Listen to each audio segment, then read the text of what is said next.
I got a little demonstration that I want to show you that I think is kind of fun. The coffee industry is $100 billion. So $100 billion every year is spent around the world on coffee. Each one of these gumballs represents $1 billion in annual sales. There's 100 gumballs in here. This is the coffee industry. So Starbucks, if they want to, let's say they're brand new and they're starting out, and they've got this goal to become a billion-dollar company, they need to carve out 1% of that pie. So they would need to have this much of that pie, 1%. So it's really, a small percentage of this overall pie. They've been more successful than that. 2, 3, 4, 5, 6, 7, 8. They do about 8 billion in sales. That's a pretty significant portion of the entire worldwide global sales of coffee. The nutrition industry is $226 billion every year is spent on nutrition. So again, each one of these gumballs represents $1 billion in sales. So here's the coffee industry, here's the nutrition industry. And by the way, you may not know this or not, but over half of all the network marketing companies on the planet today, they're nutrition companies. Now let's talk about the travel industry. We need a bigger base here. All right, here's the travel industry.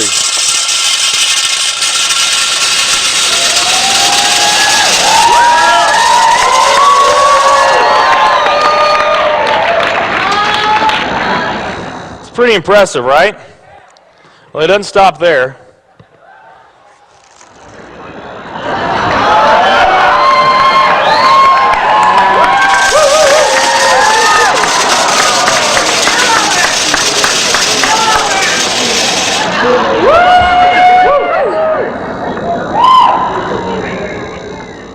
That's pretty big, right?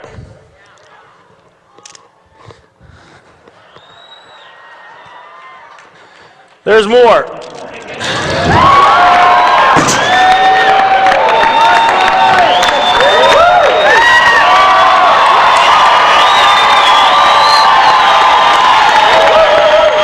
But wait, there's more.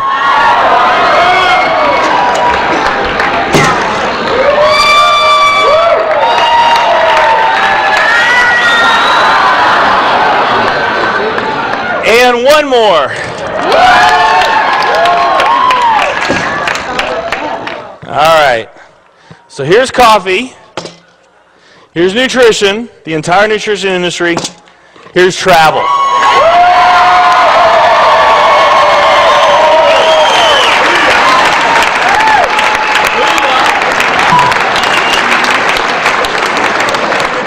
Travel industry is $7 trillion every year spent on travel.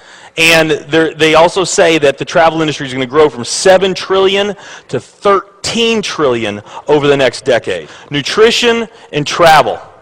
Over half of all the network marketing companies that are out there, they're nutrition companies. And by the top experts' estimate, there's probably at least 3,000 to 5,000 nutrition network marketing companies out there today. Now let's play the numbers down a bit. Let's say it's not 3,000 to 5,000 companies. Let's say it's only 2,000 nutrition network marketing companies. And then let's also say that of this $226 billion, let's say that 30% of that $226 billion is represented by network marketing. Because we know nutrition's sold by a lot of other things other than network marketing. I mean, direct mail, television commercials, radio commercials, retail, Sam's, Walmart, all the grocery stores, GNC, Vitamin World, Whole Foods. I mean, you can buy nutrition just about anywhere, right? Okay? But let's say of this $226 billion pie, that 30% of it was represented by network marketing. That'd be about a third of this. It would be 68 billion, or about 68 of these gumballs. So of the 2,000 nutrition network marketing companies that are out there, they're all competing for that same 68 gumballs, right? That same 68 billion is what they're all competing for, those 2,000.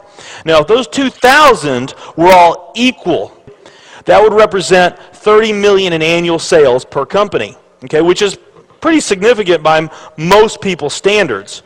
I mean, we did a lot more than that our second year in business, but we're not typical. Let's say they're all doing 30 million, getting their equal share, 30 million a year in sales. Now, let's compare that to the travel industry. And let's really take these numbers down to the ridiculous. Let's not say that network marketing is going to capture 30% of this. Let's say that network marketing captures 1% of this. That would be 70 billion in the pie. And there's only a few other travel network marketing companies that we even know about. But let's say there's 10 around the world.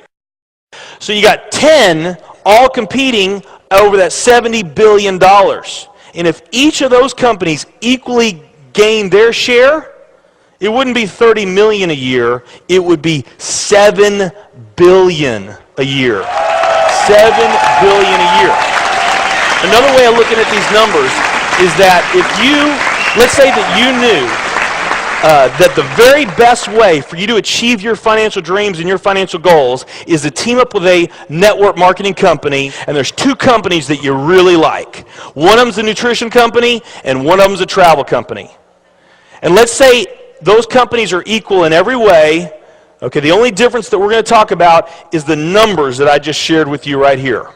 If you were to pick the travel company instead of the nutrition company, you would have a 620,000% greater chance of picking the right company just by picking travel. Who likes those odds?